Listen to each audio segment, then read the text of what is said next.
Bonsoir, madame et monsieur. Bienvenue en France.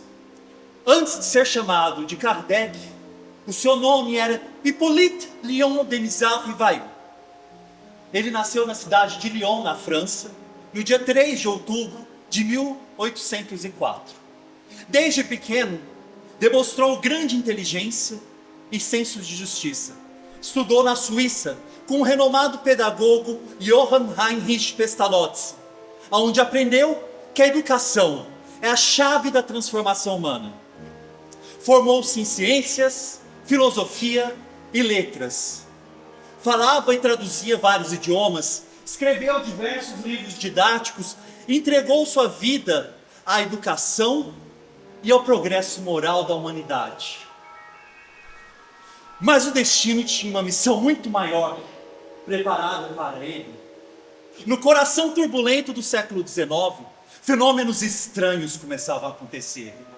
Objetos que se moviam, mesas que voavam. Seria tudo isso um truque? Ou um sinal? Curioso, mas sempre racional, o professor Rivail decide investigar. E ao constatar a presença inteligente e invisível por detrás desses fenômenos, ele entende que uma nova era se descortinava. A era do espírito imortal. A era do cristianismo redivivo, em sua pureza e essência. Assim, o educador se transforma no codificador. Adota o pseudônimo de Allan Kardec, nome que, segundo revelações espirituais, tiveram em outras existências, como um druida na Gália, região onde hoje é a França. E a partir de então, entregou sua vida à missão de reunir, analisar e organizar os ensinamentos dos espíritos. Nascia assim o espiritismo, não como crença imposta, mas como um convite ao estudo, à reflexão e à reforma íntima.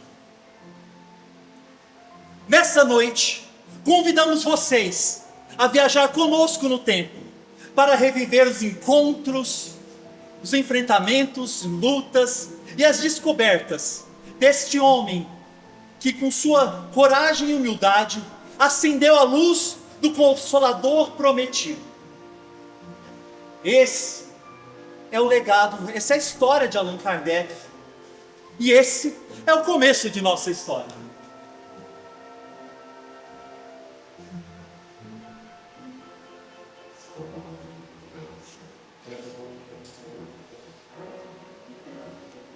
Chegamos à França, século XIX, época de Napoleão Bonaparte. No mundo inteiro, não só na França, grandes agitações na área política, sociais e religiosa. Escritores intelectuais negavam a existência de Deus e a imortalidade da alma. E se andássemos pelas ruas de Paris e parássemos para observar, poderíamos ouvir o espírito do tempo com os pensamentos que rondavam as pessoas e a intelectualidade naquela época.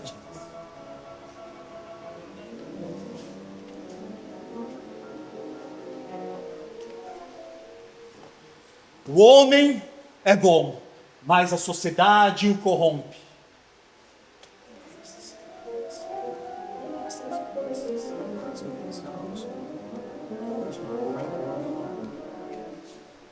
Somos tentados pela paixão e detidos pela consciência.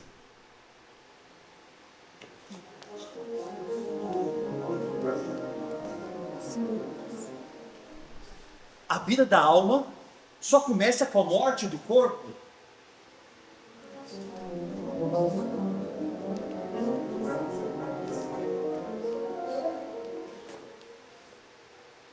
As paixões são a voz do corpo. A consciência é a voz da alma.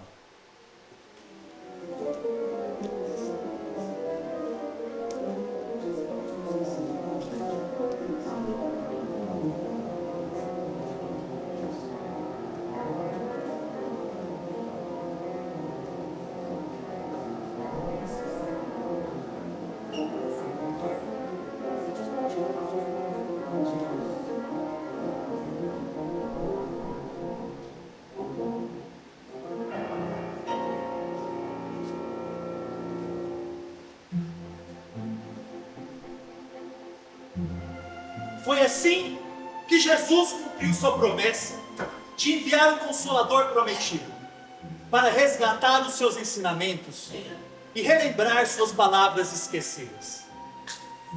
Nas cidades de Londres, Nova York e Paris, fenômenos estranhos começavam a acontecer e atraíam a atenção de muita gente. Reuniões eram feitas a título de divertimento e eram chamadas Le Table Tournant, as mesas girantes. Porque as mesas, elas voavam, giravam e se moviam sem que ninguém as tocasse. Ai, tá vendo?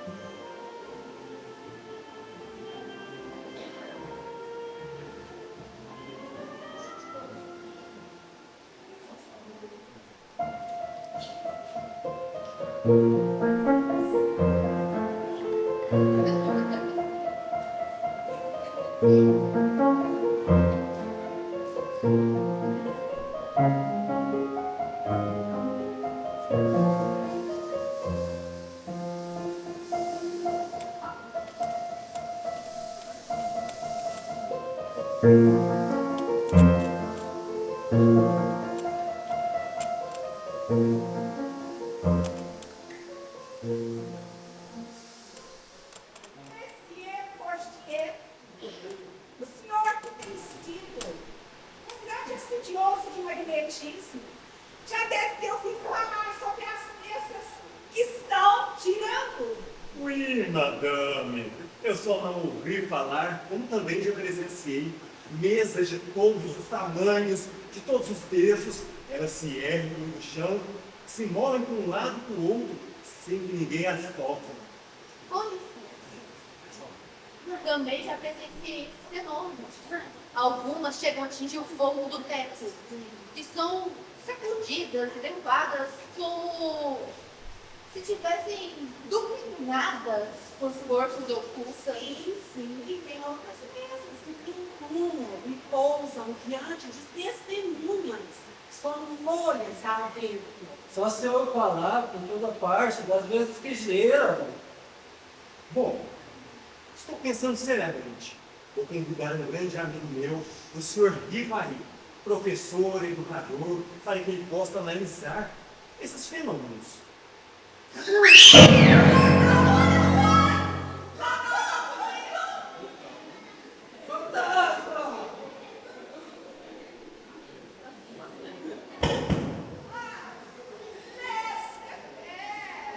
Deixa acontecer.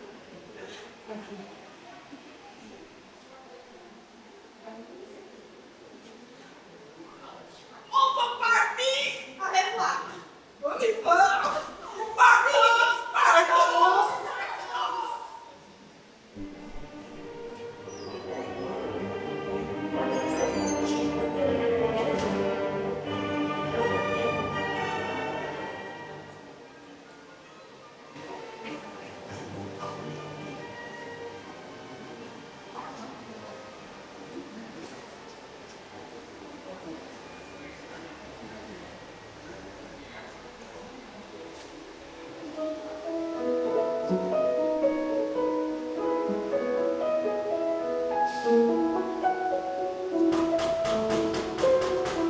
Gabi!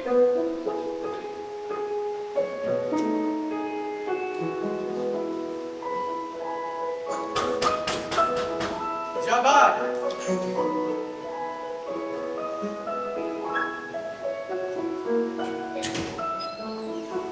Monsieur Gaultier, mas surpresa! Que surpresa, entre! Fernando Rivari, caro amigo. Por favor, Como vai, amigo? estou bem, obrigado. Como vão as pesquisas sobre magnetismo? Cada vez melhor. E é sobre isso que eu vim conversar com você. Gente, a que devo a honra da surpresa? Caro amigo, precisamos conversar sério. Está acontecendo os fenômenos das mesas girantes Em todas as reuniões sociais de Paris, de table tournante, c'est incroyable. Fortier, mon ami. Je crois sûrement ce que je vois. Eu só acredito quando vejo. E quando me provarem que bestas têm cérebro para pensar, nervos para sentir e possam tornar-se sonâmbulos. Até lá, meu amigo, permita-me ver isso apenas como uma história para provocar o sono. Viva eu, avec meu popozinho. Eu vi esses fenômenos com os meus próprios olhos, meu amigo. Eu gostaria, vamos fazer o seguinte. Vamos comigo até uma reunião, uma casa de uma madame muito séria, a senhora Mademoiselle. Lá, você poderá tirar suas próprias conclusões. Très bien. D'accord. O senhor me convenceu. Mas estarei atento e observarei cada detalhe. Sim? Oui? Vamos.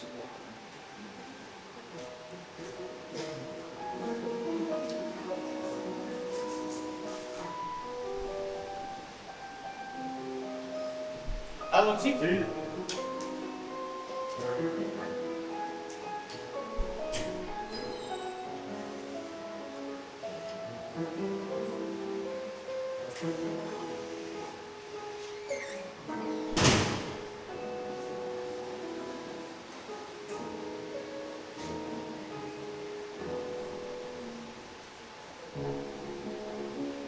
Paris, Rua Grand Atelier, número 18, terça-feira, 18 de maio de 1855.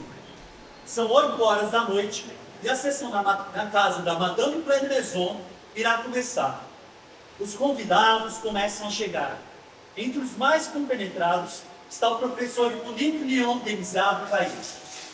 Em poucos minutos, se tudo der certo, ele será testemunho de um fenômeno que causa espanto na Europa e nos Estados Unidos desde o século XIX.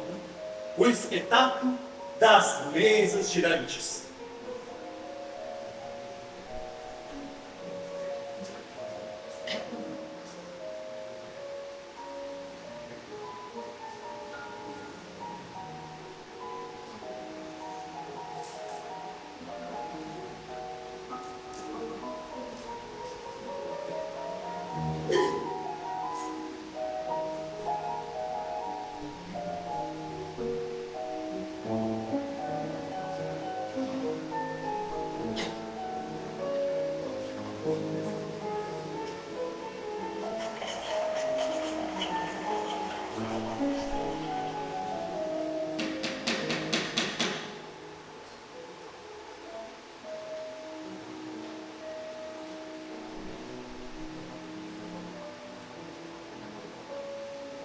Madame Roger, entre, por favor.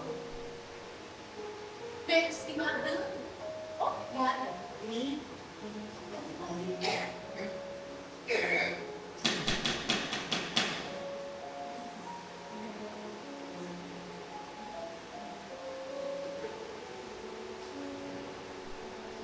Senhor Fortier, comment allez-vous, Monsieur Fortier? Bienvenue. Como vai, seu Fortier? Bem-vindo. Levado bem, meu filho. Vou bem, obrigado. Madame Pleine-Maison trouxe um grande amigo, o senhor Rifael, para que ele pudesse presenciar os trabalhos dessa noite. Oui, monsieur. Enchanté, monsieur Rifael. Soyez bienvenue chez moi. Seja bem-vindo em minha casa. Merci, Madame Pleine-Maison. É uma honra para mim estar aqui. Merci. Entrez, s'il vous plaît. Monsieur Fortier me relatou sobre os fenômenos que acontecem aqui. Eu gostaria, se que a senhora explicasse exatamente o que acontece nestas reuniões. Oui, monsieur. Primeiro, nós nos concentramos Depois, colocamos as nossas mãos sobre a mesa, nos concentramos e aguardamos os fenômenos. Começos, iniciemos.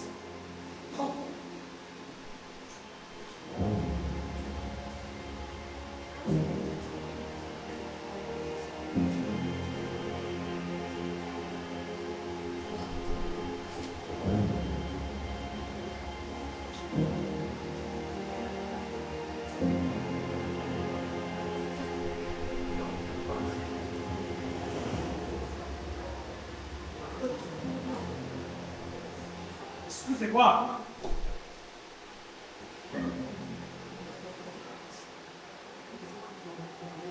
Bom dia. Sente-se. Madame, eu estou surpreso. O que causa este fenômeno? Por ele anote, Madame Roger, por favor. Anote, Madame Roger.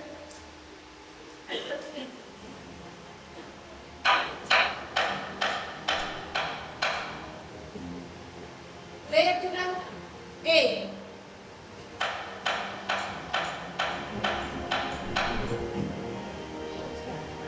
Letra S.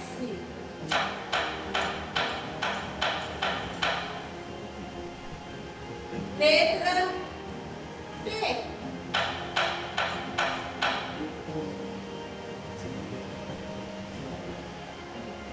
Letra C. I.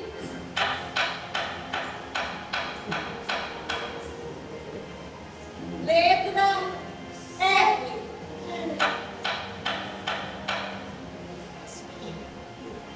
Letra I.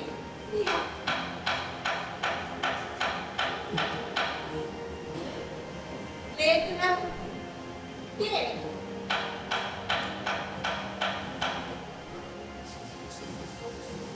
Letra O.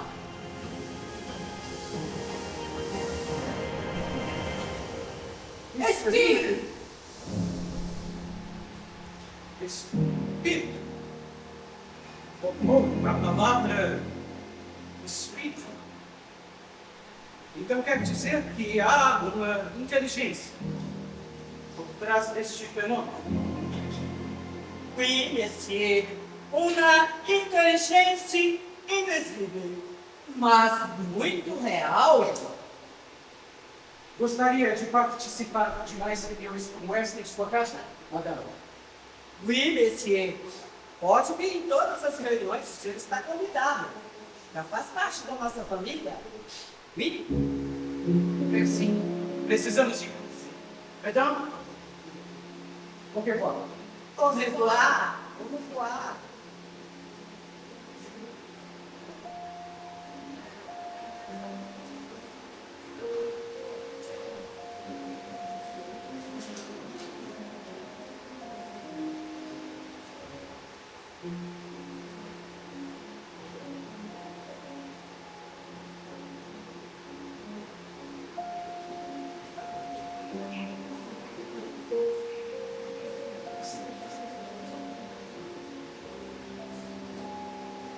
O sábio professor Ivail não encarou o fenômeno das mesas girantes como um divertimento, como tanta gente. Hipólite queria organizar Ivail.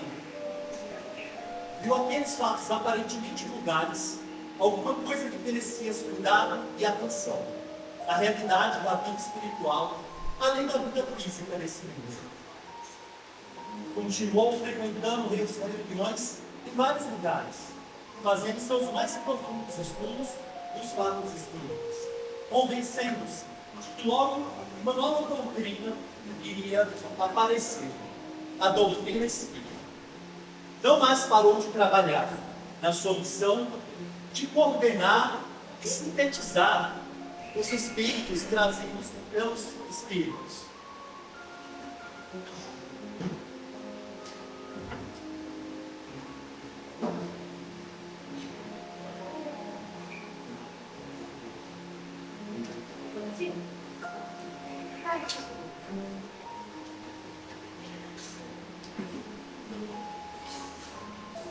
Surge sua primeira obra, o Livro dos Espíritos, publicado em 18 de abril de 1857.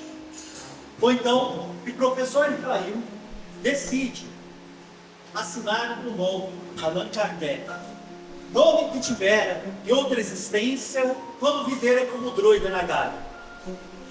A segunda obra codificada foi o Livro dos Médiuns, publicado em janeiro de 1861.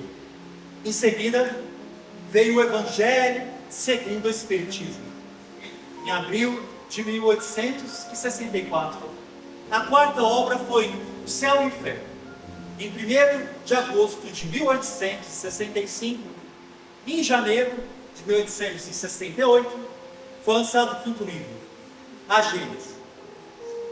Trabalhando sem cessar, Allan Kardec viajava a vários lugares para divulgar a doutrina espírita, que foi se expandindo cada vez mais com a publicação de cada obra codificada pelo grande missionário, que cumpriu fielmente sua missão de codificador do Espiritismo até seus últimos dias aqui na Terra.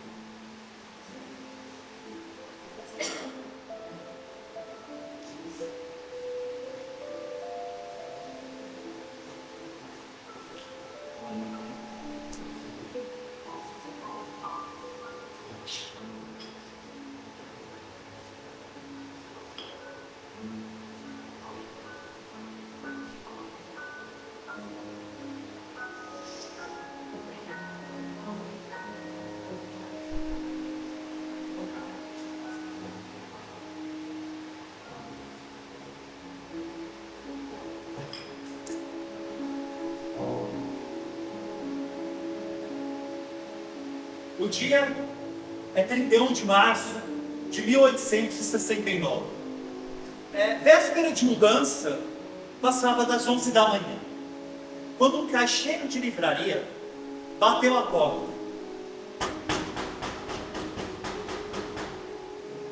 Gabi?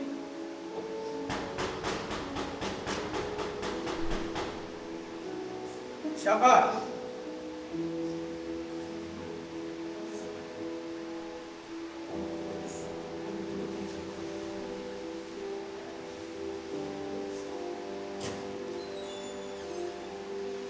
Moço lá, disse Allan Kardec, vim buscar os exemplares da recepção da revista Espírita. Ui, vamos ver.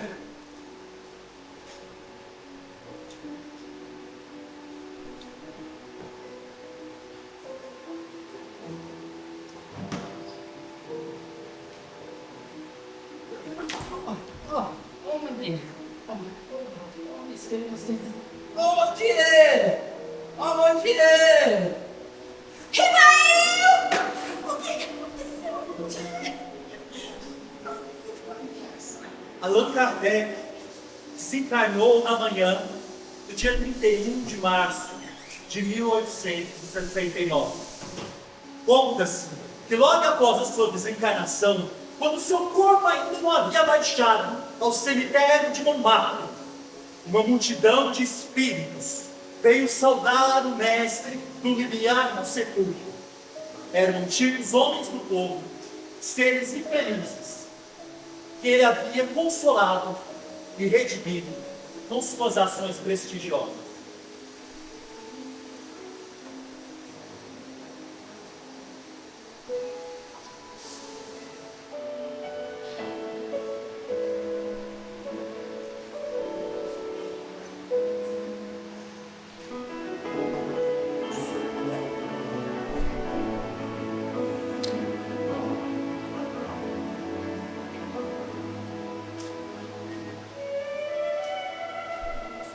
Kardec, regozija-te com tua obra, a luz se acendeste com os teus sacrifícios na estrada escuras das descrenças humanas. Vem felicidade, os povos misteriosos da imortalidade, do mel suave da esperança e da fé, que derramaste nos corações sofredores da terra, reconduzindo-os para a confiança na minha misericórdia. Hoje se entorna em tua própria alma, fortificando-te para a claridade maravilhosa do futuro. Do céu são guardados todos os prantos que choraste e todos os sacrifícios que empreendeste. Alegra-te no Senhor, pois teus labores não ficarão perdidos.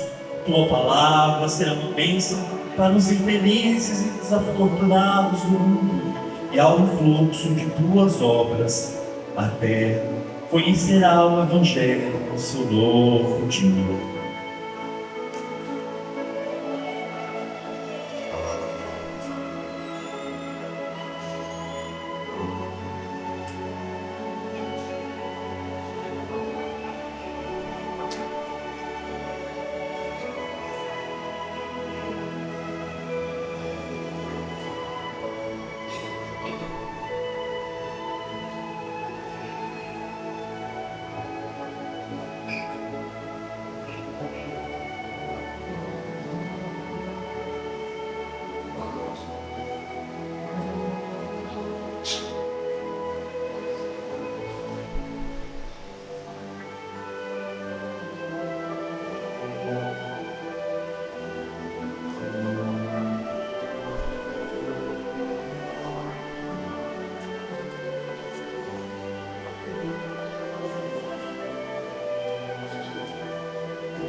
Luminosa coerência entre o Cristo e o apóstolo que lhe restaurou a palavra. Jesus, o mestre. Kardec, o professor. Jesus refere-se a Deus junto à fé sem obras. Kardec fala de Deus rente às obras sem fé. Jesus é combalido desde a primeira hora do Evangelho pelos que se acomodam nas sombras. Kardec é impugnado desde o primeiro dia do Espiritismo por aqueles que fogem da luz. Jesus caminha sem convenções. Kardec age sem preconceito.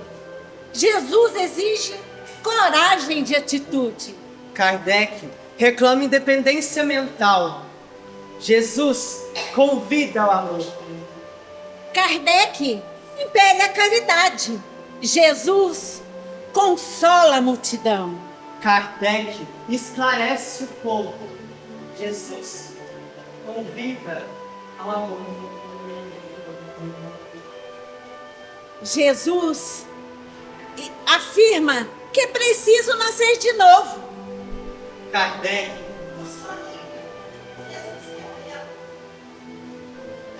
descortina. Jesus propõe.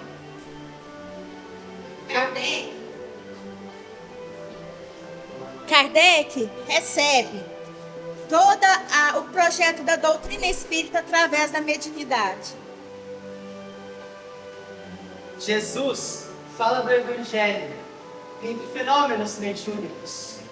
Jesus espera que a verdade emancipe o homem e ensina que a justiça atribui a cada um pelas próprias obras e anuncia que Jesus será adorado na terra em espírito. Kardec esculpe na consciência as leis do universo. Kardec explica a reencarnação. Jesus reporta-se a novas moradas. Kardec fala sobre outros mundos. Em suma, Kardec, desde que Jesus e Kardec são,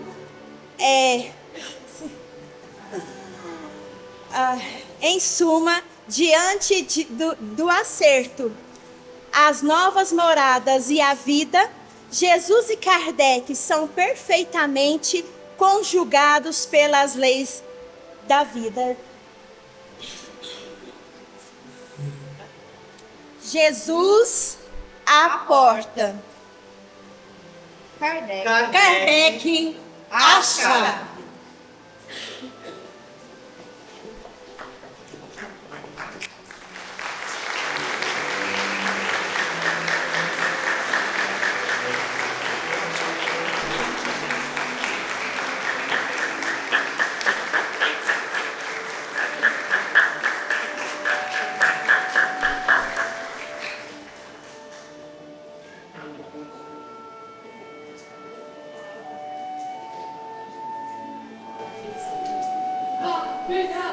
Início do século XX, nas regiões mais elevadas da espiritualidade, diz a verdade ao codificador.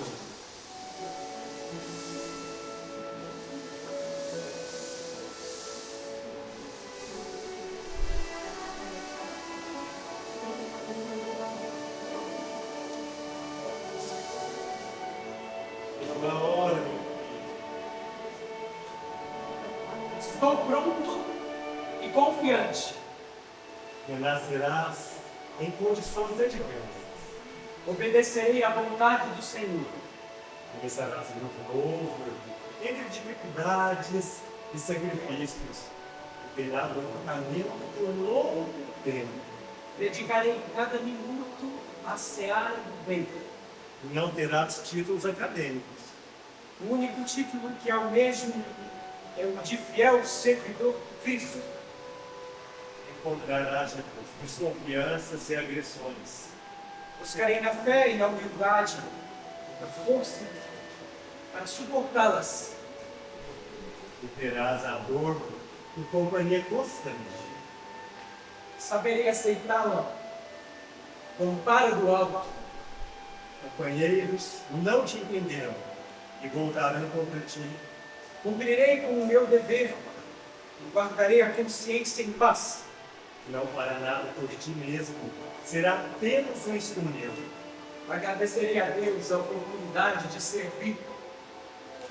Não gozarás das alegrias e o aconchego do lar constituído. A humanidade será minha família. Assumirás a espinhosa missão no desdobramento da codificação espírita. Serei fiel aos princípios doutrinários, ciente de que o Espiritismo é o Consolador prometido por Jesus Cristo. Trabalharás com levantamento e abnegação. Não hesitarei em viver plenamente o Evangelho e a doutrina espírita.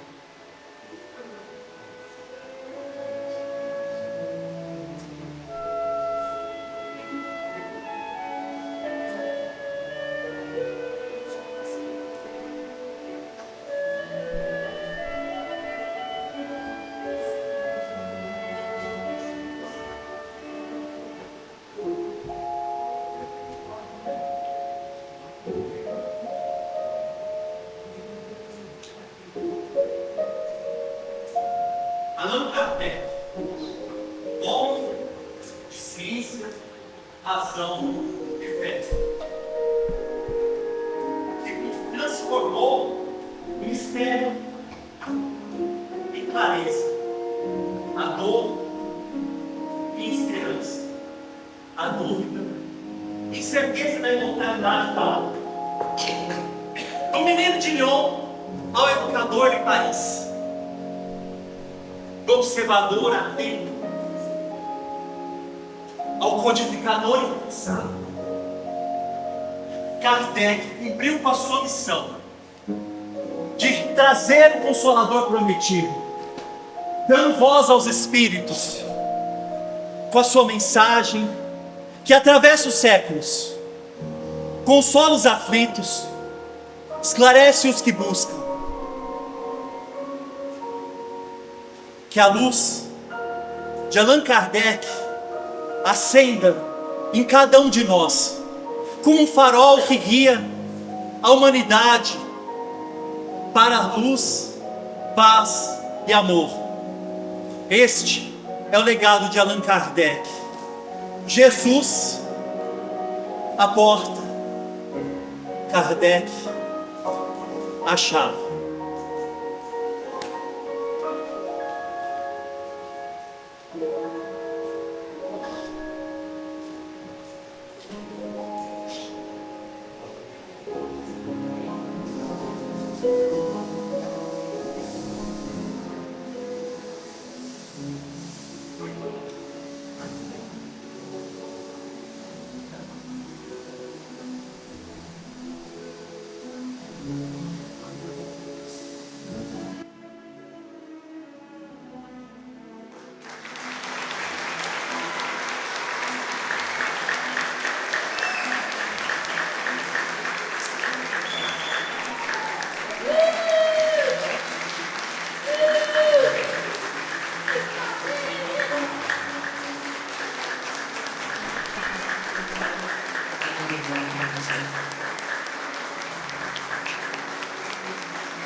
Você.